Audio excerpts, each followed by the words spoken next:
mandated to help startup companies almost as a venture fund for business. I don't think the state should be in that business, frankly. What I do believe is we could redirect millions of dollars to our state housing funds, our low-income housing tax credits, so that we can expand the demand to meet the demand that exists, because for every dollar we spend, there's demand for 3 more. So rather than give money to startups and to private equity firms, I think we should be investing in affordable housing, because as you know, there are some businesses that are now looking at relocating to other parts of this country because it is so expensive here. Third, I have spent 2 years building a statewide youth apprenticeship system because I do believe talent is the key in all industries. Certainly in the construction industry, those are jobs that pay middle-class wages, but we don't have a pathway. We shut down the vocational training in this country years ago. So we are beginning to redevelop that. I have raised over $18 million and launched in 4 school districts a statewide apprenticeship system that will begin to address the talent shortage. These problems cannot be fixed overnight. They need thoughtful solutions. And career-wise, the youth apprenticeship system is alive today. We have apprenticeships working in 4 school districts, and we will expand to additional ones in the future. Now finally, you can't address affordable housing without talking about how we plan for the future growth of our state. We need transit-oriented development. Now, in the urban centers, we have light rail in Denver, but we don't have passenger rail from Fort Collins down to Trinidad. We need a system by which people can live in more affordable parts of Colorado and still get to their job where the jobs are. If we don't do that, if we don't protect our open space in the process, then this will not be the state that we all want to live in. So we need vision going forward. We need real solutions to these real problems. And we also have to realize we have to prioritize them, because we can't fix everything overnight. And we should look at existing resources, as I did with the State Economic Development Commission, take existing dollars and redevelop.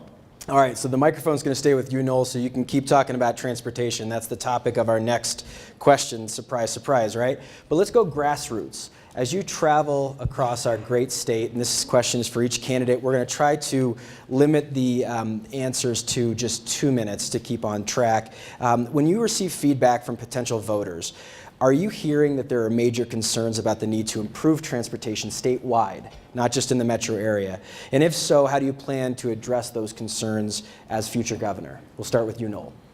Well, I've traveled over 19,000 miles since I first announced my candidacy, so I've seen a great deal of Colorado. And the interesting thing is, yes, transportation is an issue, but not in the same way. If you're in Buena Vista or Alamosa, they just want to make sure that their roads are passable, that you can get to the hospital in the wintertime because the roads are plowed.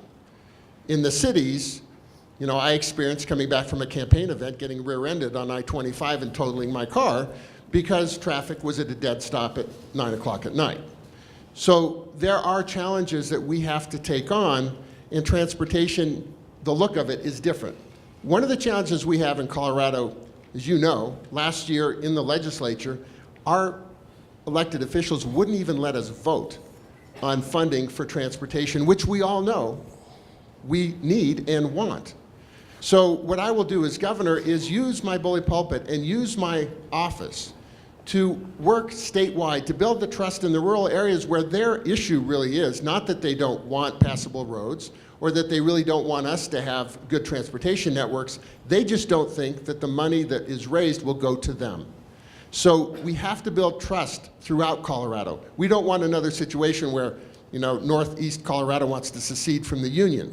The only way you do that is by building trust. As governor, that's what you do, because ultimately we're going to need resources to accomplish that. 30 seconds.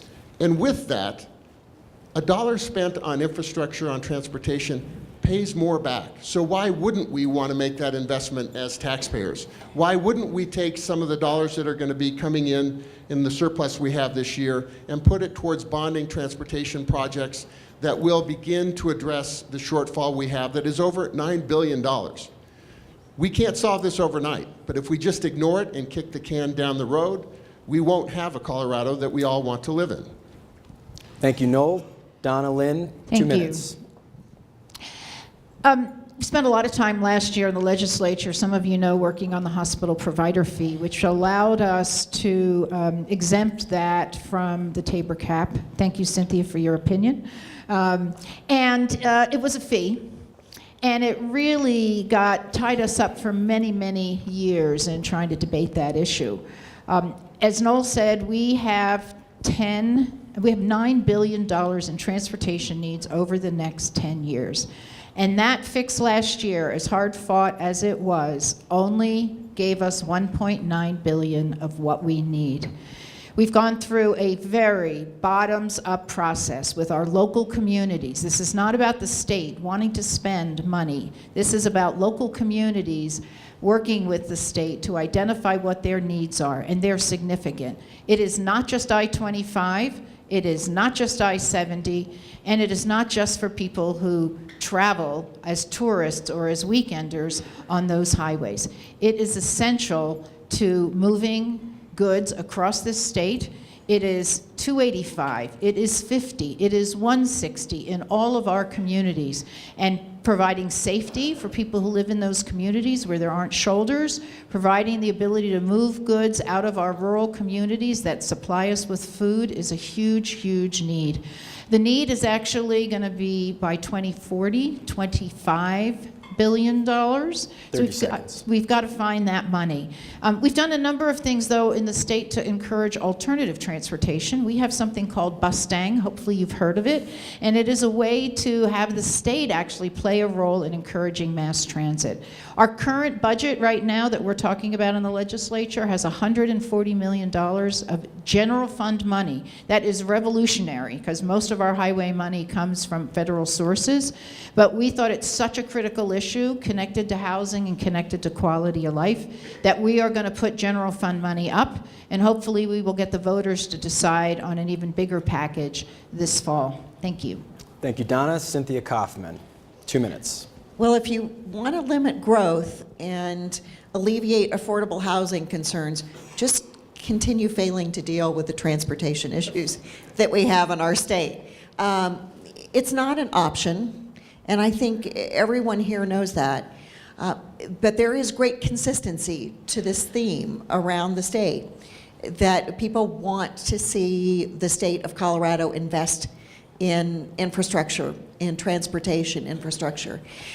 People have different thoughts on how we should fund that. People in the legislature have different ideas, and so do the taxpayers.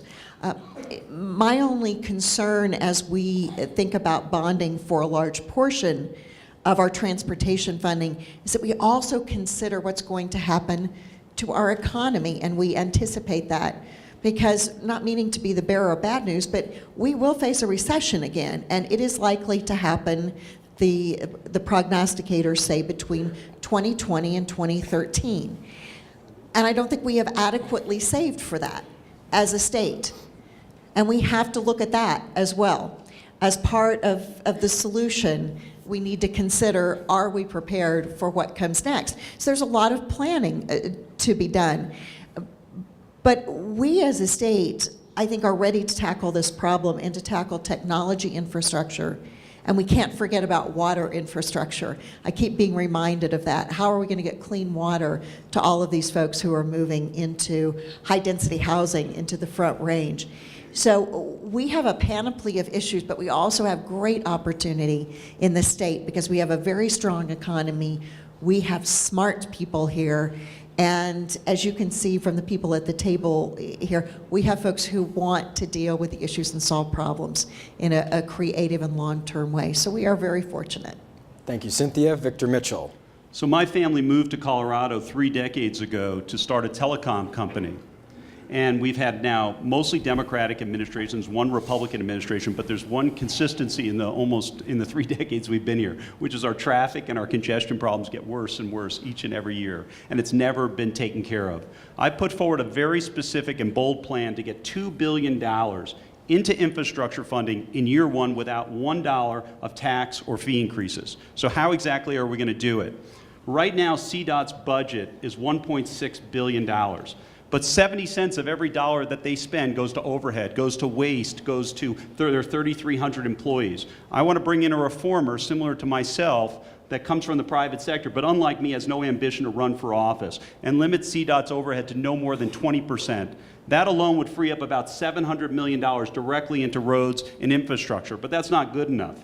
They also, CDOT has roughly $1 billion of cash and cash equivalents on their books today that could also be deployed. And I also want to change something in the General Assembly. We have an obscure committee called the Legislative Audit Committee. This is a committee that does basically financial auditing of various different state bureaucracies. If we change that committee's mission from financial to performance-based auditing, where they actually look for efficiencies and get rid of waste, and it takes all the partisanship out of it. It's actually one of the only, I believe it's the only bipartisan committee in the entire General Assembly. If we save 3 to 4% by changing that committee, that's another potential $1 billion that can go into roads and infrastructure. Now, make no mistake about it, the next governor is also going to have to deal with autonomous driving. And this is going to have a very significant impact on a lot of workers, a great amount of workers, possibly tens of thousands of workers that drive for a living. We're going to have to think about better uses of technology and investing in worker retraining programs, which the federal government really let the country down. That's why there's so much income, largely because we have so much income disparity in this country. So we have to think about things doing very differently. But my plan, I'd check you out my plan to basically modernize our thing. I don't believe we should putting more money into a broken system. It needs fundamental reforms, and we can do it within the confines of our existing budget. Thank you, Victor. Mike Johnston. Thank you.